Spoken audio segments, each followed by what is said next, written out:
I'm so used to moving around so much that when I stay still for a whole zodiac season and I'm recording in the same place for the next one, I'm just like, wow, I'm still here. Hi, welcome to my series of learning astrology with me. Every month I like to record myself through the zodiac season that it's present in. I like to see where it's associated in my birth chart and then focus on that area of my life, to highlight it, to reflect upon it, to enjoy it, and see a different side of myself. Pisces season. Pisces is in my 6th house. That's the house of relationship with yourself. It's your routines. It's the meaningful work that you do. Work does not mean just where you go to a job. Work, in its own definition, is the effort you put into something. Meaningful effort. What means something to you to make you do the work for it? These are the notes that I wrote for Pisces archetype. If you're a Pisces or if you have Pisces placements, please let me know if any of these align with you, or if you have a different definition or anything that means something to you as a Pisces, please drop them down below. I would love to learn. I also record the full moon that's happening within the astrological sun season. I find there's a correlation between the full moon energy and the sun's energy. The significant lumination of this month was the Virgo worm moon. Virgo for me is in my 12th house. Also a peak highlight of meshing the 6th house energy of my relationship with myself with my 12th house energy, which is the house of spirituality, conscious karma. I'm currently staying in my childhood home. I'm staying with my dad, my sisters, their mom, and their grandma. It's a dynamic for me that I always found I wanted to escape from. When I say abandon, it sounds really harsh, but in a way, it was also abandoning the stuff I wanted to see within myself. Didn't want to deal with my family anymore. I had to come back. Financial worries led me back to this house. Here I am. How I was actually treating myself with my spirituality in this home. The dynamic between Virgo and Pisces was a very interesting access to process because Pisces is the energy of flowing and surrendering. I'll get into a little bit of how that works in the 6th house. Virgo, it's more of structured stability, doing the exact same routine because you want to perfect it in a way. Having to have structured stability with surrender was the highlight for me during this month. For anyone else who has Pisces in their 6th house, I wrote notes for us. Must establish clear boundaries in professional life to protect emotional well-being. For people who have Pisces in their 6th house, your emotions are really tied with your work. If you are working in a space, say with other people, you would be unconsciously taking in everybody's emotions. You would be so involved in what everybody's feeling. But if you're like me, you're self-employed, you're self-taught, you do work from home, there needs to be a certain type of boundary from the outside world that's like, no, this is my time to be doing some work right now. I need alone time for this. And that's something I had to establish being here. My energy is very dependent on here. I feel like I'm the only one in this house who brings fun, who brings optimism, a great ball of sunshine energy. To paint the picture, I'm the only fire sign in this house. I'm constantly being asked to share my energy upstairs. And when I first got here, that's what I did. When I was giving so much energy to my family and not having any alone time that I set for myself, I literally started to feel lost in the sauce of my work. I was just losing the rhythm of my own routine when I was by myself. So that's something I had to do for myself as well, was be like, I have to be okay with the uncomfortable aftermath from me pulling my energy back so I can actually focus on my own self and my own work again. Even though it's been weeks of me setting that boundary, saying how important it is for me, because my family don't believe in what I'm doing, it's a constant struggle and fight between that. By still being adamant on being alone, it's protecting my emotional well-being. The second note is flexibility comes easily. It's best to create a structure to organize all other areas of life. I've been working for myself, being away from societal norms. I've been very much go with the flow for a lot of things. I didn't have a structure on editing my videos. I would just do them whenever I wanted, meaning I could do them right when I woke up or right till I went to sleep. And I had no time limit, no distinction of when to stop, any of that. It was just like, okay, if I have stuff to edit, I'm just gonna edit. Also, because of that mindset, it was like, okay, but if my sisters wanted to spend time with me, I would just spend time with them, but at the same time feel like I'm missing the editing portion or not be as present with them because I'm also trying to edit while being around them. I wasn't setting my own structure to when I could be editing and then could be more present. I haven't edited on Mondays in general. I thought that was structure enough, but now that I have a goal to drop 2 YouTube videos a week, it has helped me a lot in direction, but with routine, I was blending way too much in. I decided that I would cap the editing time by 6 p.m. every day, and the rest of the evening was spent for whatever for that day. This also applies to the way I exercise. I was so used to not knowing stability for myself, like where am I gonna stay, where am I gonna sleep. I just was like, okay, I guess I'll work out whenever I have a gym. If I have access to a gym, that is stability in itself, you know, having a gym membership and then going. Even when I was in Reno, I didn't regularly go to the gym.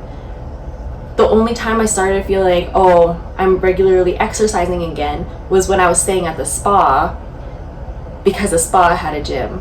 But then when I came back to this house, I was like, oh, I don't have a workout routine anymore. Blah. I didn't have access to the gym, so I'm just gonna chill here. I'll do 10 squats every hour, but that wasn't consistent. I didn't have a set intention of when I wanted to work out. I was just like, oh, it could be any time of the day. But for me, it actually can. I don't like to work out later on in the day. I am very much a person who thrives when the sun is out, and then when the moon is out, I don't like to be in my active energy. I don't want to actually be editing. I don't want to work out.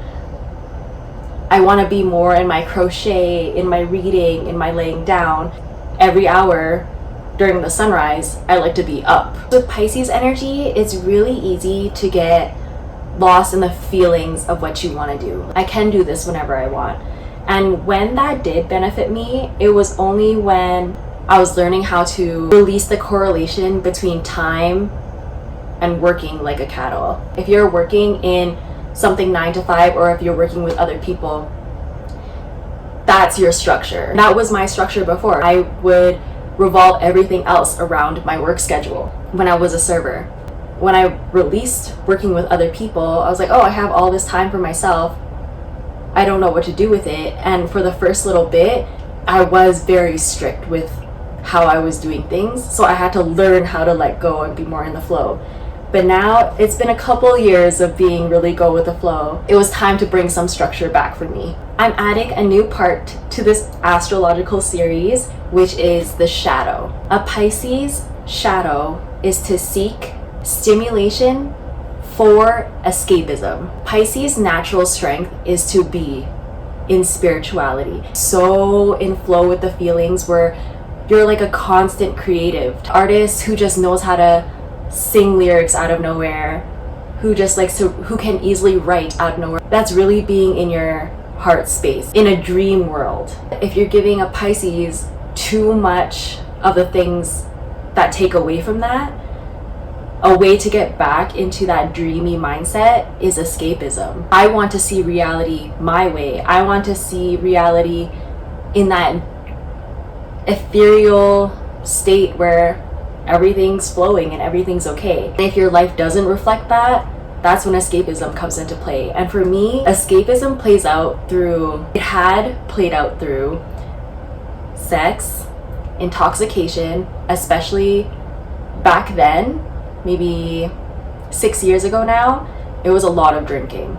Most recently, it became weed. And most importantly, one of my biggest escapism old habits was literally leaving the house. Something that's coming to mind right now is that when I think of my childhood and truly never feeling accepted or valued in that, I can see why I got into drinking so early. I really started drinking, like getting super drunk, blacking out type of vibe when I was 16. That's because I felt like everybody else was enforcing their routine and what meant something to them onto me, and because I wanted to please everybody, because I wanted to fit in, I lost myself.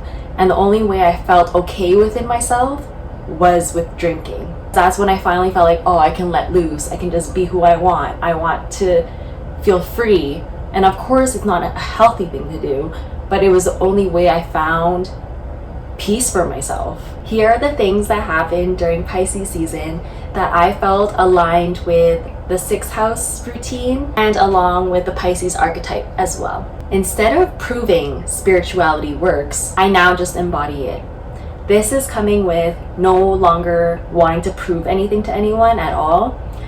I remember when I first got into spirituality and how much it was changing my life, how much it was helping me, I wanted other people to get along with it too.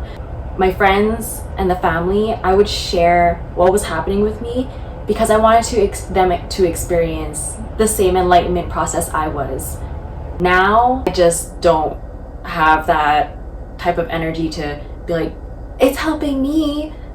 Now I'm just like, I do what I do, and if I get asked questions, then I get asked questions. But if not, I'll continue doing what I'm doing. By having more of a structured balance in my day, I wanted to point 4 things out for myself that would help with that. So that's having time for my creativity, physical and emotional well-being, and intentional rest. This looked like giving love to tarot readings again, putting them online again, writing a paragraph in my story. I did still like doing the hourly booty pumps. I started to exercise through YouTube. This is putting on a 10-minute workout, finding a dance workout routine. Yesterday I did a dance workout routine. 2 days ago I did a 10-minute video with Chloe Ting. Right after this video, I'm actually planning to do another 10-minute workout. And I find that doing daily 10-minute workouts is so beneficial for me. That's something I'm excited to do the next day, rather than always feeling like I have to work out within an hour span and always doing like intense strength training. I'm just using what I have and making the most of it. I do want to say I actually really love going to the gym and strength training. It's something that brings me a lot of joy and it makes me feel really good. But for now, before I get a gym pass, I want to show myself that I can bring myself this kind of consistency. Hourly booty pumps were not motivating in that way. I would journal before doing the workouts. I would normally start my journals first thing of the day. The way I like to journal is having something in mind to manifest and then seeing how I would feel having that thing, and then whatever comes to my mind after that little wish of the day, then I would write that. I like to keep my mind in a state of wanting to manifest something because it keeps me hopeful. I like that I bring optimism to myself. Focus on just, oh, what's troubling my mind? I feel like that's where I stay stuck. Also helps me set the tone to want to stay in the mind frame to be able to receive what I want. But having the goal to drop 2 YouTube videos a week, it really helped me in a purposeful direction. Because for a very long time for my YouTube, I kept saying, oh, this is just my digital journal. I'm not expecting anything out of this. And because I kept my thoughts on my YouTube very low, there wasn't any discipline towards it. It was just like, okay, yeah, it's another hobby. And while that was fine for when I first started my YouTube, I just feel like having this direction of, no, 2 YouTube videos a week, the deadline aspect helps me a lot with the meaningful work that I do. As for my boundary for professional life, to speak on that a little bit more, I need to be alone to be in my creations, especially in this house, because I'm the only one in this house who believes in what I'm doing. When I first got here, I tried to crochet around my family. I tried to edit. I still do try to edit around my family, but I always get a sense of, you're wasting your time doing that. You should be helping me with this. You should be doing this instead. Whenever the adults in this house see me edit, that's how I feel. But when I choose to be in my alone time, nobody knows what I'm doing. They can have only their assumptions. But for me, it helps me stay actually focused, not worried about, oh, this person doesn't think highly of what I'm trying to do. Stepmom has already told me I'm never gonna get money from this. I'm never gonna get what I want out of this. She already said that to me. My dad says I don't do enough around the house when he sees me edit. For this exact season, choosing to be alone is very helpful for my career, my creative pursuits. Another eye-opening thing for my content and platforms was to truly embrace the theme of my content, which is healing. Since I've established that in my mind that, okay, I actually do provide a certain type of content. I was gonna say easy, but it's not that healing is easy for me. It's easy for me to talk about though. I'm centering my platform around is the ease of communicating everything that I'm going through, whether that's healing for me in that moment or healing for someone else to hear that someone else is going through the same thing.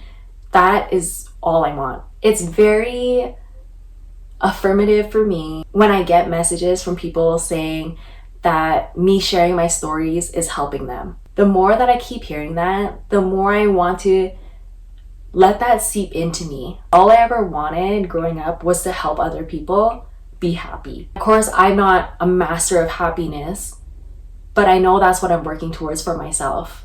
And if me sharing my stories on my journey to find happiness is helping other people, and all I'm doing is talking what I'm going through, that's all I want. Because of this awareness of my healing and my impact from it, I'm very protective of my inner peace now. For example, a lot of outer noise projecting onto me is my family's preferences. I don't let it bother me anymore, I just pivot. And what I mean by their preferences, they don't like when I light incense. I haven't lit incense for a few weeks because they just don't like the smell. Stepmom even went further to try to be like, people get cancer off of that. So much scare tactics, just so much like complaining. Instead of making it worse for myself, I'm like, you know what? Okay, I don't need to light incense to feel more at peace. Of course, it would be really helpful for me, but I'll do other things that bring me peace then. Another thing was coconut oil. My dad asked me one day, do I need anything from the grocery store? I said coconut oil for my teeth. Oh, why would you even need something like that? Why do you keep going towards these health alternatives? Why do you keep trying all these new things? And I was like, Dad, you know I've been gone from this house and haven't lived with you for 11 years. How do you know what works for me or not? You never asked. The dynamic of my oral hygiene changed just from coconut oil. I wanted to get back to that. The way that he's like, you should just be used to the chemicals that are in toothpaste. Okay, so you guys are gonna complain about this gives you cancer, but when I try to say use something natural for your teeth, you're saying choose this option that has chemicals in it. It just doesn't make sense. That's just me not caring to fight with people who literally see the world differently than me. My family don't want to choose anything holistic health-wise, but they want to live in fear of their health declining. Okay, you take care of yourself the way you want to take care of yourself.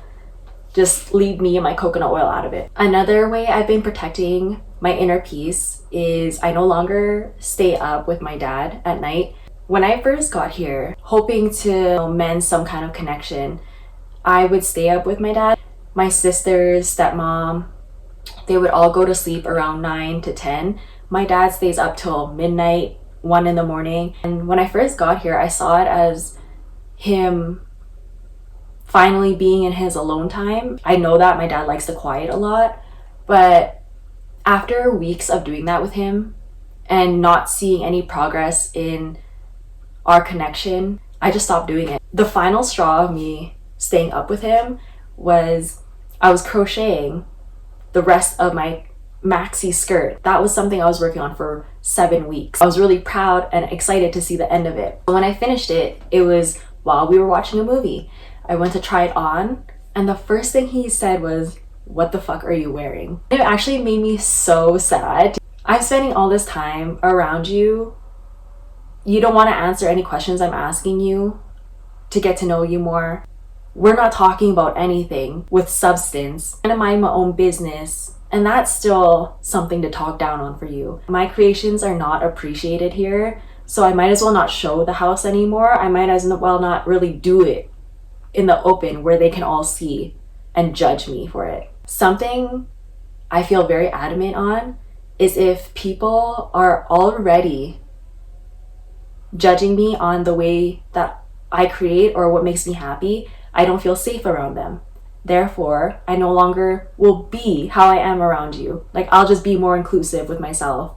And that's fine with me. As things were building tension here, I didn't know how to set the boundary for everything to stop because I didn't know how to put into words what was exactly bothering me. Because of that overwhelm, my ease to leave situations, basically abandon them, I had a big lesson about my escapism and abandonment wounds. I was already taking care of the kids. I was already giving them so much of my energy, and I finally sat down when my dad saw me. I was sitting down in that moment. He took it as, "You never do anything in this house." To hear him and his wife talk about me in the kitchen. And I felt so fucking fed up. I was like, this is weeks of you guys constantly telling me I'm not doing anything here, even though I know I'm fucking helping you guys and making things easier for everyone in the house, but it's still unappreciated and talked down on.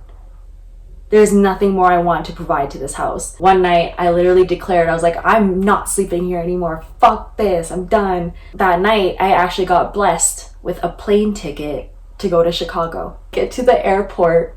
When I'm leaving the house, the only person who's home is the stepmom. And I tell her, "I'm done with you guys being rude to me. I know that you guys talk about me." She's like, "How do you know?" And I'm like, "I'm not a fucking idiot. Because I don't know every Khmer word.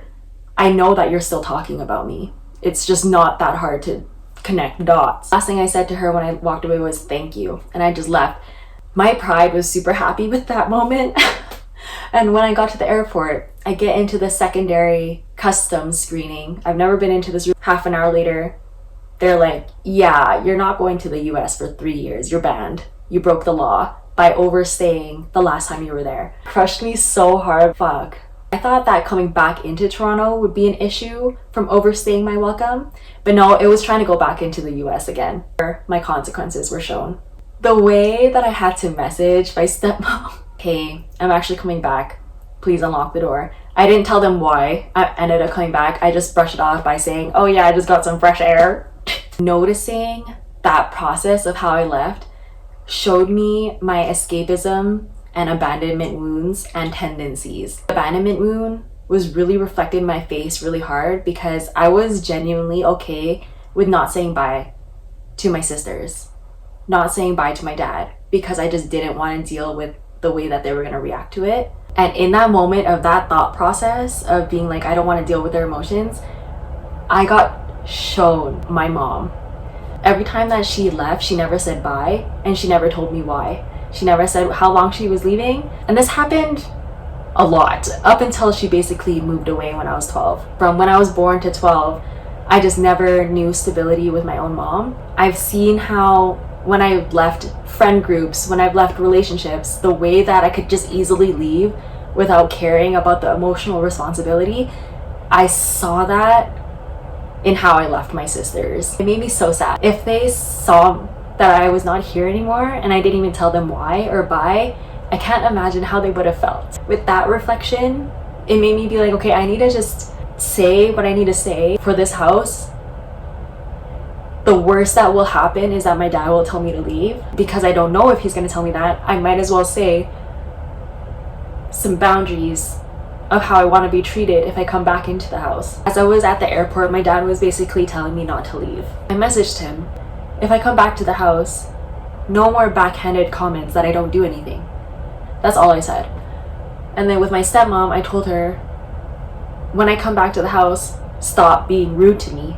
please. All I said to both of them. And now the whole dynamic has changed since then. It's been 2 weeks since that moment. The result of that became my dad doesn't know how to talk to me now. He really is holding back on saying much to me because I feel like he doesn't know what words trigger me. Because when I told him that I got really offended by him saying I don't do anything in the house, he just didn't see it that way. He was like, no, all I said was come eat. And I was like, that is not what you fucking said to me that day. My stepmom, she just doesn't really talk to me at all. Her mom doesn't talk to me either. That dynamic is okay with me. Felt like when they were able to talk to me, they were just trying to constantly control what I was doing. Prefer the silence over her being like, you should get a job, you should do this, you should do that, go pick up the girls because I want to be lazy. There was a night where my gums, the back of my gums where my wisdom tooth is on the left bottom, it hurts so bad. Are my wisdom teeth growing out now? Like, what's happening? Should I go to the dentist? Like, oh no, this hurts so bad. Felt like a huge swelling just randomly came up. And I thought of everything that I ate that day. I was like, I swear I didn't eat anything that was different from what I normally ate. But there was just one significant difference. I had 2 sandwiches without any sauce, without anything. It was just like bread, deli meat, and bread. That was probably the first time I ever ate the sandwich like that here. And then right after I got the wisdom tooth. But knowing me, I searched up the spiritual meaning to my body and why it hurt. This part was really crazy. Wisdom teeth problems can represent unresolved feelings of neglect and rejection as a child. Swollen gums can be from deep grief over insufficient nurturing. Exact same day and moment that my gums started to swell up like that was the second day my sister was sick. I was around her for a lot of that day. Just watching how all the adults treated her triggered me all day. They were forcing her to do things she didn't want to do. They were overfeeding her. She doesn't already eat a lot, and they were trying to feed her double of what she normally eats. When she wasn't doing it as fast as they wanted or to the degree that they wanted, they would shame her so hard for not doing it. You know what my sister said the other day really randomly, and this broke my heart. She literally was just like, I hate myself so much. She's 6 years old. She's 6 years old. How does she even know how to hate herself already? That broke my heart. The way that people treat her in this house, they say no to her all the time for anything that she actually wants to do. So I feel like she's already losing connection with herself. Because this house is like, you're doing everything wrong. Don't do it like this. Don't do it like that. They treat her like a baby. And then when she wants to act like a baby, they shame her for being a baby. It makes me so mad. For example, my dad would shame the fuck out of her when she would want to be fed the medicine instead of taking it herself. Or when she would cry because she didn't want to take the medicine. He would be like, you're such a fucking baby. Stop acting like a baby. And in the next moment, he'd be like, come and eat this, baby. In the next moment, he would call her baby in a nicer way. Of course, I could see the confliction of her. I feel so bad for her. And it triggered me. This is how I was treated when I was younger.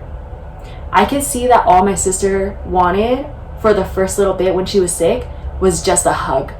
She came to me just to sit beside me and just so I could hug her for most of the second day. When they would ask her to go eat and have medicine, right after she would take a bite or after she would take the medicine, she would come right back to me because all I do is hug her. None of her parents or her grandma was like, oh, you're sick, let me give you some nurturing love. They're like, oh, we need to fucking take that out of you. It's your fault you're sick. It's your fault you don't want to take medicine. It's your fault you're a baby. It's your fault, your fault, your fault. No one hugs each other upstairs.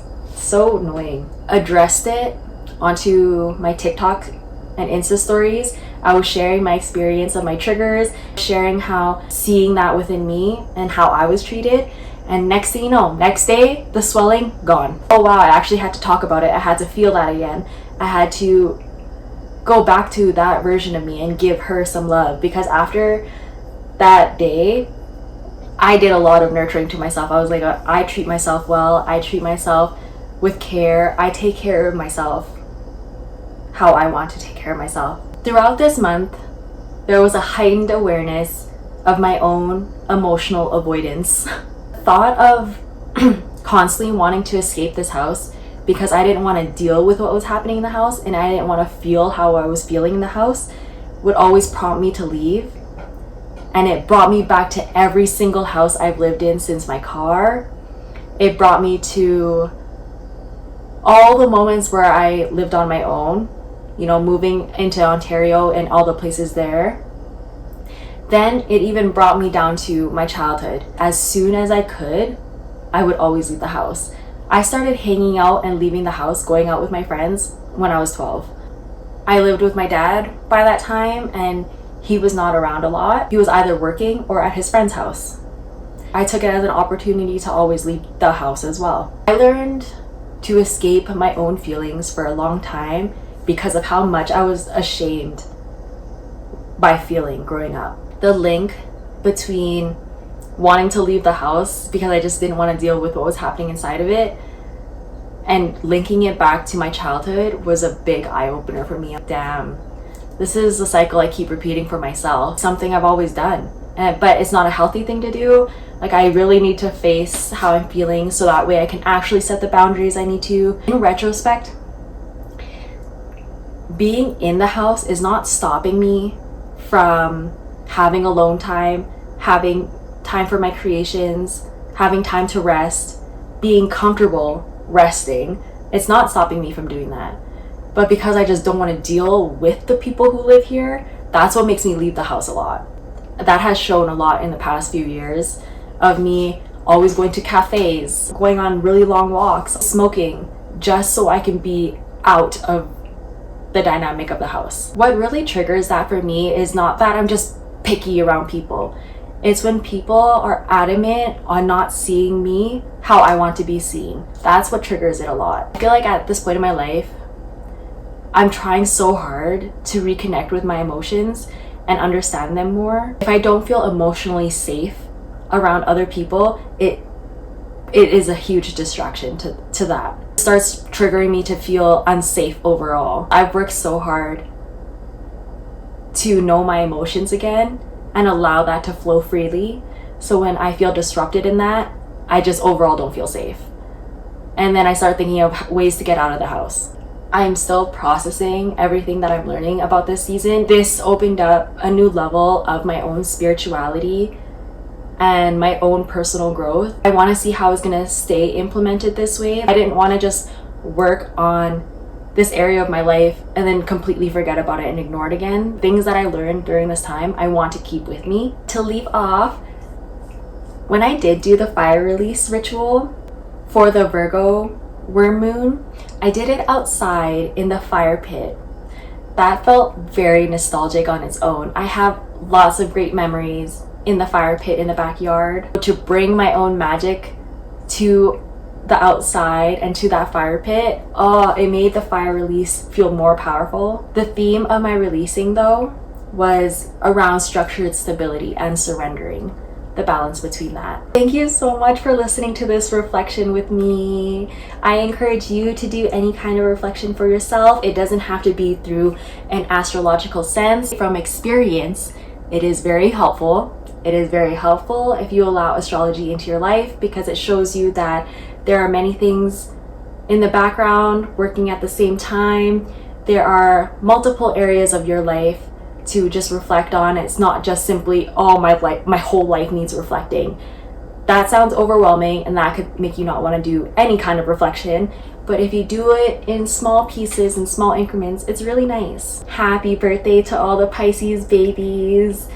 Thank you so much for making it to the end. Please let me know if you actually enjoyed listening to this type of reflection, to get to know what is actually happening in my life from me speaking on it. It is all of the astrology videos. I actually share what happened to me during the month with full truth.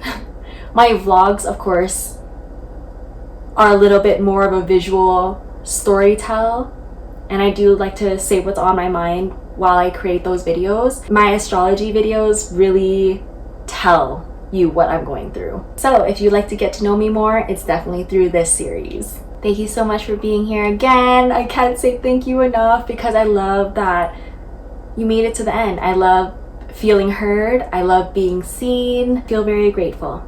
Pisces season was an eye-opener for reflection, and I'm truly grateful for her. Thank you.